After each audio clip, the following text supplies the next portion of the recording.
Welcome to Shekho Engineering and আজকের ভিডিওতে আমরা ডিসকাস করব zeroth law of thermodynamics. Yes, this is a very important yet very ignored ল।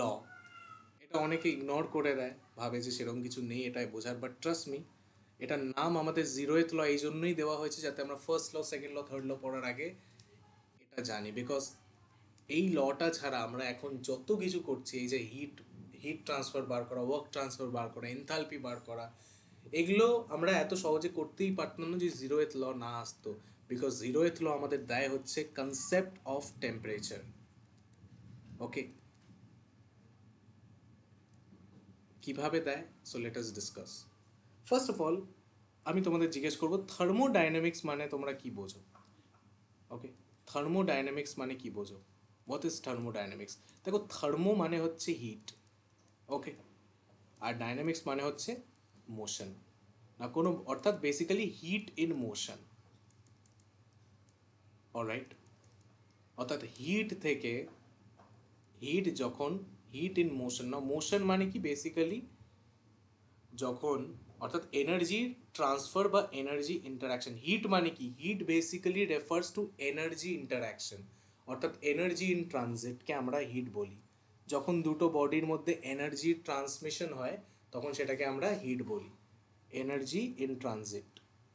এটাকে আমরা হিট বা হিট ট্রান্সফার বলি। Okay, energy in transit. Okay, আর মোশন করার জন্য কি দরকার? মোশন করার জন্য অবভিয়াসলি কোনো বডিকে যদি মোশন করাতে চাও তো তাকে কিছু পাওয়ার দিতে হবে, তাই না? তাকে কিছু পাওয়ার দিতে হবে, রাইট? তাকে কিছু পাওয়ার দিতে হবে। পাওয়ার মানে কি? পাওয়ার মানে হচ্ছে ওয়ার্ক ডান আপন টাইম, তাই না? অর্থাৎ rate of work done. So heat থেকে ওয়ার্ক, আর ওয়ার্ক ডান থেকে হিটের যে গল্প, সেই গল্পের নামই হচ্ছে থার্মোডাইনামিক্স। ওকে, অর্থাৎ ইট is a branch of science that deals with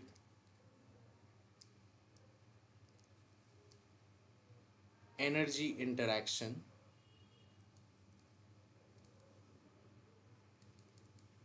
okay, energy interactions between heat and work and other forms of energies. Okay, এটাই হচ্ছে থার্মোডাইনামিক্স। এই টার্মটা ফার্স্ট আমাদের দিয়েছে হচ্ছে Lord Kelvin. Lord Kelvin first এই টার্মটা আমাদেরকে দিয়েছিল। আর তোমরা জেনে আশ্চর্য হবে যে 1840 থেকে 1850 অবধি থার্মোডাইনামিক্সের ওপর অনেক অনেক অনেক রিসার্চ হয়েছিল। প্রথমত হিটের যে কনসেপ্ট সেটাই তখন আমাদের কাছে ক্লিয়ার ছিল না, সেটা নিয়ে অনেকে অনেক কিছু বলতো, ঠিক আছে? বাট 1840 থেকে 1850 অবধি আমরা হিটের concept first of all clear করলাম। হিট কী জিনিস, এনার্জি ট্রান্সফার কী করে হয়, ওকে, একটা হাইয়ার এনার্জি বডি থেকে লোয়ার এনার্জি বডিতে কীভাবে এনার্জি ট্রান্সফার হয়, ওকে। হিট কি, হিট কি কোনো ফ্লুইড? প্রথমে বলা হয়েছিল হিট নাকি একটা ফ্লুইড, ক্যালোরিক ফ্লুইড বলা হতো, বাট সেই কনসেপ্টটা পরে ফ্লপ হয়ে গেছিলো। তারপরে আমরা বুঝলাম আচ্ছা হিট কিছুই না, হিট হচ্ছে বেসিক্যালি হায়ার এনার্জি বডি থেকে লোয়ার এনার্জি বডিতে যে এনার্জি ট্রানজিট হয় সেটাই হচ্ছে হিট, তাই না? তাই তো হওয়া উচিত না? কোনো বডি ধরে নাও হায়ার এনার্জি, ঠিক আছে, টেম্পারেচার খুব হাই, টেম্পারেচার হাই মানে অবশ্যই সেটা গরম, তাই না? অর্থাৎ তার ভেতরের যে এনার্জি লেভেল সেগুলো বেশি, তাই না? তো হিট কোন দিকে ফ্লো করবে? অবশ্যই যেটা হায়ার এনার্জি বডি হবে সেখান থেকে ফ্লো করবে, তাই না? হট বডি থেকে কোল্ডার বডি টেম্পারেচার লো হবে, তার মানে তার অ্যাভারেজ কাইনেটিক এনার্জি লো হবে, তাই না? তাই তো দেখেছি। ধরে নাও এখন এখানে একটা বার আছে, এই বারের মধ্যে এখানে ধরে নাও একটা সেকশন আছে, এখানে ধরে নাও একটা সেকশন আছে, না বারটার এখন টেম্পারেচার দু জায়গায় সেম থাকবে, তাই না? টেম্পারেচার তো ইউনিফর্মলি সেম থাকবে। নাও ধরে নাও তুমি এই জায়গাটায় হিট দিচ্ছ, এই জায়গাটায় আগুন জ্বালিয়ে এটাকে হিট করছো, তো এটার টেম্পারেচার বেড়ে হয়ে গেল 80 ডিগ্রি সেলসিয়াস। তো অবভিয়াসলি এই জায়গাটার টেম্পারেচার বেশি হয়ে গেছে, তো টেম্পারেচার যদি বেশি হয়ে যায় তো কি হয়ে যাবে? এনার্জি ইমব্যালেন্স হয়ে যাবে না, এখানটার এনার্জি কম আছে, এখানটার এনার্জি বেশি আছে, তো এনার্জি এইদিকে ফ্লো করবে না। এই যে এনার্জিটা ফ্লো করছে, এটা কিভাবে ফ্লো করছে? In form of heat. Okay, তো heat is a it is the transit of energy, okay, from high energy body to lower energy body. তো হিট, অ্যাকচুয়ালি হিট কথাটা ভুল কথা, বলা উচিত heat transfer. Okay, it is a form of energy transfer. Okay, এটা পরে clear হলো। Then তারপরে এলো হচ্ছে first law. First law basically এই এনার্জির কনজারভেশনের ব্যাপারে এলো, তাই না? বেসিক্যালি এনার্জি ইন্টারাকশন নিয়ে তো পড়ছি না, তো ফার্স্ট ল থেকে আমরা পেলাম হচ্ছে এনার্জি কনজারভেশনের কনসেপ্ট। দেন এলো হচ্ছে সেকেন্ড ল। ওকে, কেলভিন, ক্লসিয়াস, আরও বিভিন্ন সায়েন্টিস্টরা বিভিন্ন স্টেটমেন্ট দিয়ে সেকেন্ড ল দিল। সেকেন্ড ল থেকে আমরা বুঝতে পারি যে এনট্রপি সবসময় কি থাকে? কনস্ট্যান্ট থাকে। অলরাইট, ভালো কথা। আর তারপরে এলো হচ্ছে থার্ড ল। ওকে, আর থার্ড ল কি বোঝে? থার্ড ল বলে হচ্ছে যে অ্যাবসোলুট জিরো কেলভে, অ্যাবসোলুট জিরো টেম্পারেচারে আমাদের, অর্থাৎ জিরো কেলভিনে আমাদের অ্যাবসোলুটলি এন্ট্রপি পুরো জিরো পাবো, যেটা প্র্যাকটিক্যালি কোনোদিনও পসিবল না। বাট এটার অনেক পরে 1930 কি 1931-এ ফাউলার ফাউলার আমাদের দিল হচ্ছে zeroth law.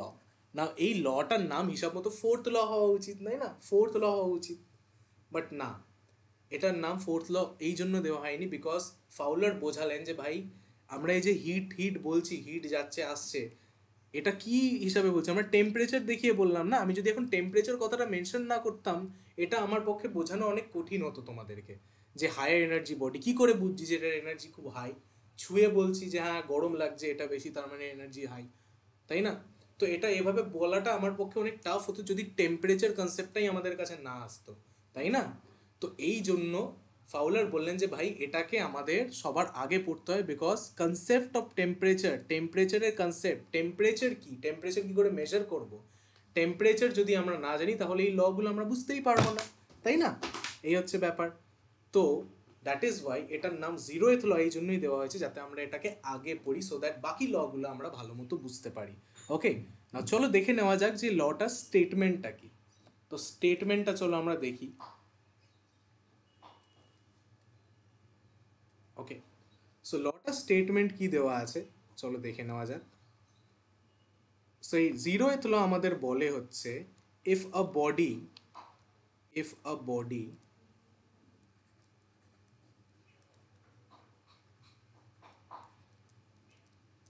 is in thermal equilibrium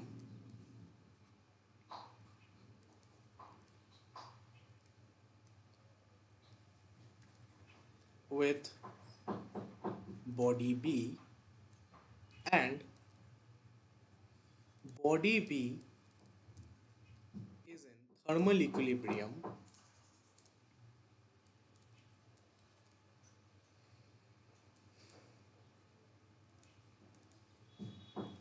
with body C,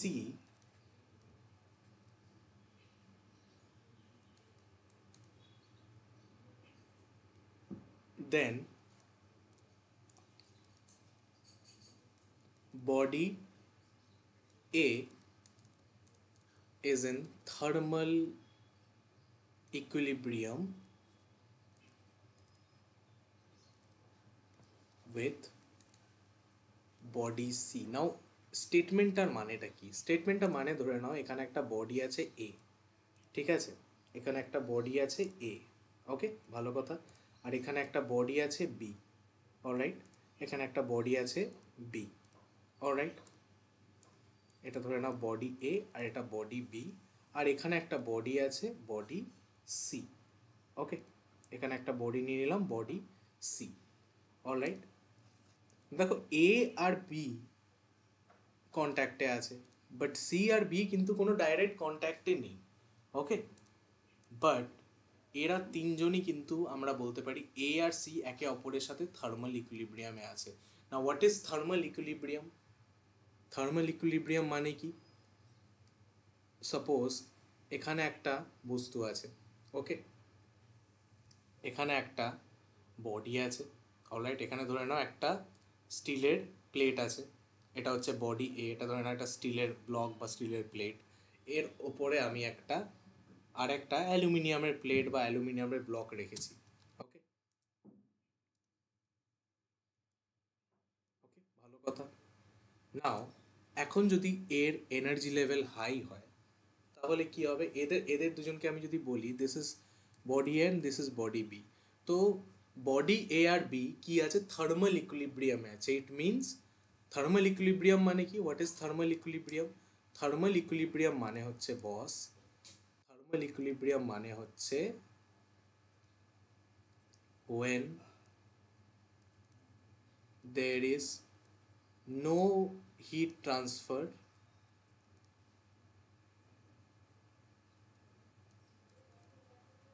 take place between two bodies, then they are in thermal equilibrium। অর্থাৎ দুটো বডির মধ্যে যখন কোনো হিট ট্রান্সফার হয় না, ওকে, তখন সেটাকে আমরা বলতে পারি যে তারা থার্মাল ইকুইলিব্রিয়ামে আছে। না, দুটো বডির মধ্যে থার্মাল ইকুইলিব্রিয়াম আছে কি নেই সেটা কি করে বুঝবো আমরা? যখন তাদের মধ্যে কোনো হিট ট্রান্সফার হয় না। হিট ট্রান্সফার কখন হয়? হিট ট্রান্সফার সবসময় কি হয়? যেটা গরম গরম বডি থেকে ঠান্ডা বডি, হট বডি থেকে ঠান্ডা বডি, তাই না? ধরে নাও এটা একটা হট বডি আর এটা কোল্ডার বডি, তো এখন এরা থার্মাল ইকুইলিব্রিয়াম নেই, এদের মধ্যে হিট ট্রান্সফার হবে, রাইট? যখন ওরা সেম লেভেল অফ যখন এরা সেম লেভেল অফ এদের এনার্জি হয়ে যাবে, অর্থাৎ এদের দুজনের টেম্পারেচার, এরা দুজনেই এদের দুজনেই সেম লেভেলের গরম বা ঠান্ডা থাকবে, তখন তাদের মধ্যে কোনো হিট ট্রান্সফার হবে না, রাইট? যদি এদের মধ্যে ডিফারেন্স চলে আসে টেম্পারেচারের, যদি এটা হটার থাকে এটা কোল্ডার থাকে, তখন কি হবে? হিট সবসময় এখানে ফ্লো হবে। সাপোজ এটা 30 ডিগ্রি সেলসিয়াস আর এটা 10 ডিগ্রি সেলসিয়াস, তো হিট এখান থেকে ফ্লো হবে, তাই না? যেমন একটা কাপ রাখা আছে, ঠিক আছে? একটা কাপের ওপর তুমি চা দিয়ে দিলে, তো চা হচ্ছে আমাদের body C, body A, R cup হচ্ছে বডি বি, ঠিক আছে? তো একটু পরে দেখবে যে কাপটাও কিন্তু গরম হয়ে গেছে, আর এটা ততক্ষণ হবে যত কাপটা সঙ্গে সঙ্গে গরম হয়ে গেছে, অর্থাৎ এদের দুজনের টেম্পারেচারই সেম হয়ে গেছে।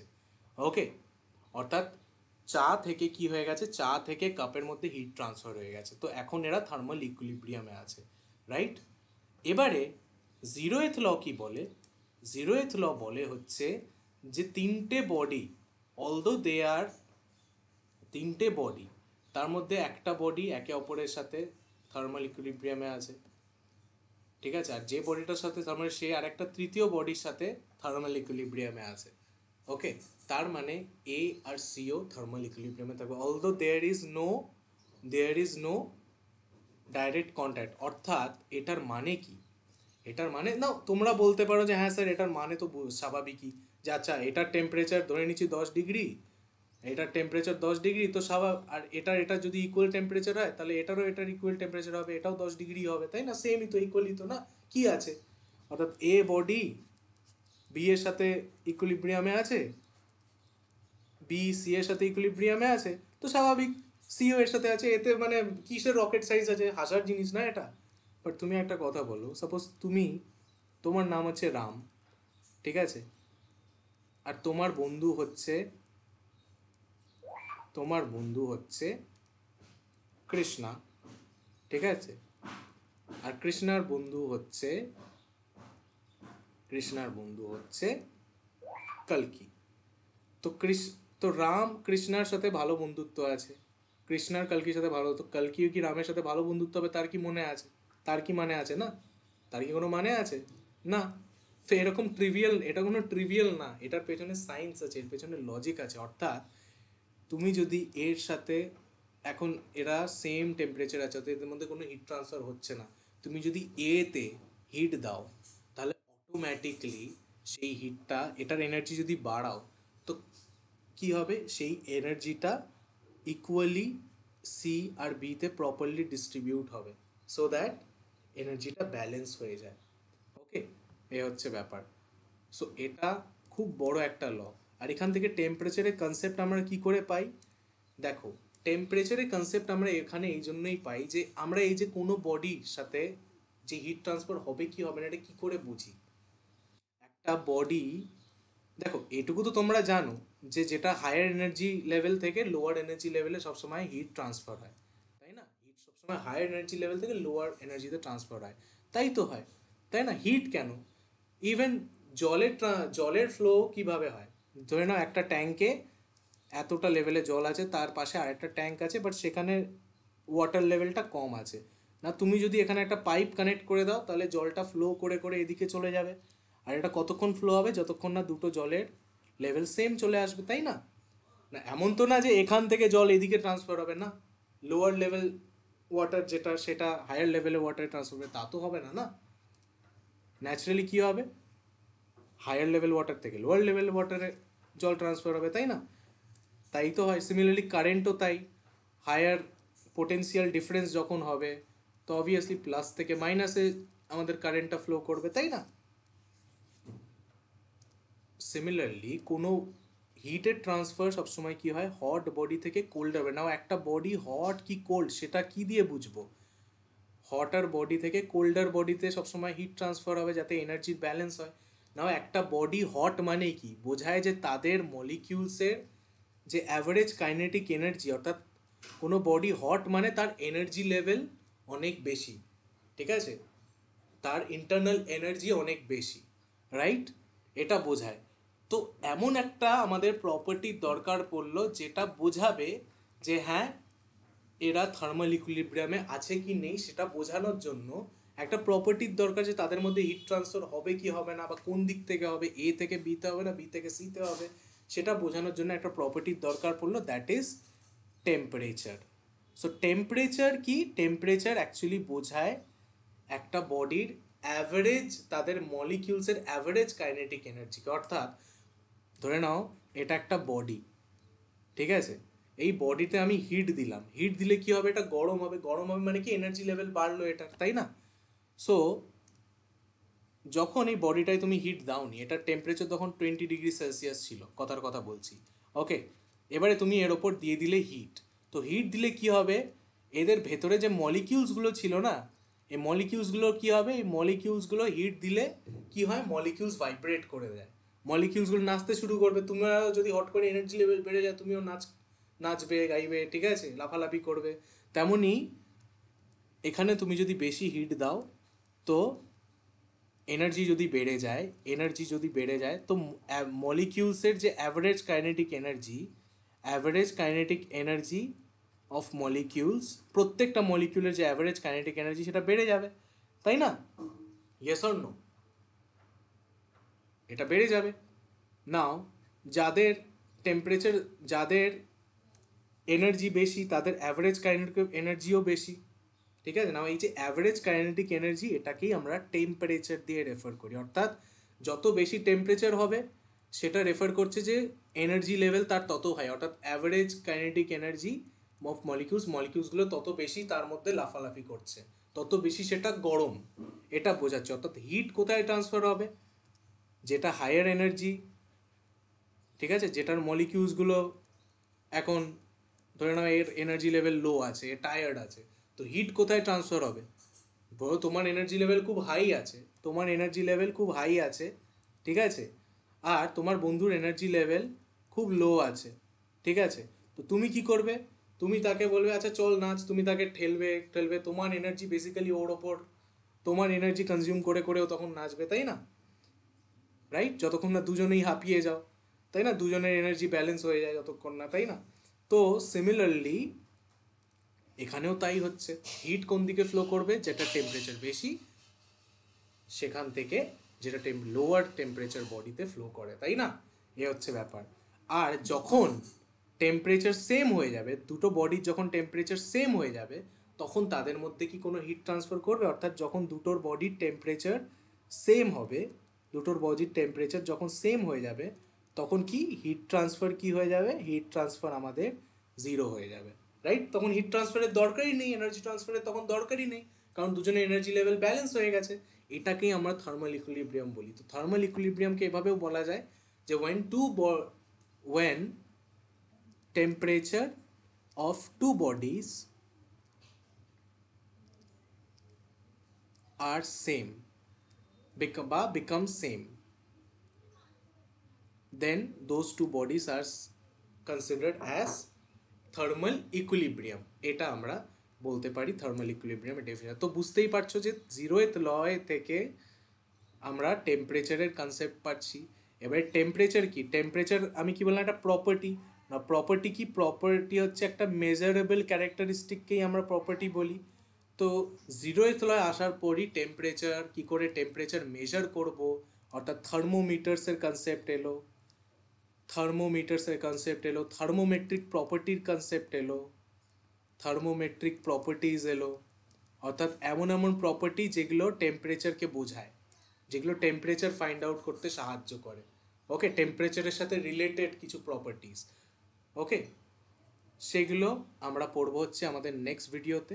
ওকে, আর তোমাদের আমরা বলে দিই আমাদের অলরেডি লাইভ আর রেকর্ডেড ব্যাচেস কিন্তু চলছে, ঠিক আছে? আমাদের অ্যাপটা তোমরা ডাউনলোড করে নিতে পারো, লিঙ্ক ইজ ইন ডিসক্রিপশন খুলে তোমরা নিতে পারো। আর ওখানে অনেক ফ্রি ভিডিওসও দেওয়া আছে, আমাদের লাইভ ক্লাসের অনেক রেকর্ডেড লেকচার্স দেওয়া আছে ওখানে। ওকে, সেগুলো তোমরা দেখে বুঝতে পারো যে কোন লেভেলের কন্টেন্ট আমরা দিই। আর আজকের ভিডিও যদি তোমাদের ভালো লেগে থাকে তো আমাকে জানিও। আশা করি জিরোয়েথ ল তোমরা বুঝতে পেরেছো। ওকে, জিরোয়েথ ল বুঝতে আশা করি তোমাদের কোনো অসুবিধা হয়নি। ওকে, যদি ভিডিও ভালো লাগে তো কমেন্ট করে জানিয়ে দিও থ্যাংক ইউ স্যার। আর যদি তোমাদের সাজেস্ট থাকে যে এরকম কনসেপচুয়াল ভিডিও আমি আরও আনি তো আমাদেরকে জানিও। ওকে, বলো নেক্সট টপিক তোমরা কিসে চাও। ওকে, নেক্সট ভিডিও আমি তোমাদের থার্মোমেট্রিক প্রপার্টির ওপর বানাবো, জিরোয়েথ লয়ের কন্টিনিউশন আমরা করব। অ্যান্ড এইভাবে আমরা আরও ভালো ভালো কনসেপ্ট আমরা শিখতে থাকবো। আর তোমরা যদি এই লেভেলের কন্টেন্ট আরও পেতে চাও তো আমাদের অ্যাপ ডাউনলোড করো, আমাদের ব্যাচেসগুলো এক্সপ্লোর করো, ওখানে ভালো লেভেলের কন্টেন্ট আমি অ্যাফোর্ডেবল প্রাইসে দিই। Alright, so thank you so much for watching this video guys. I will see you on the next video.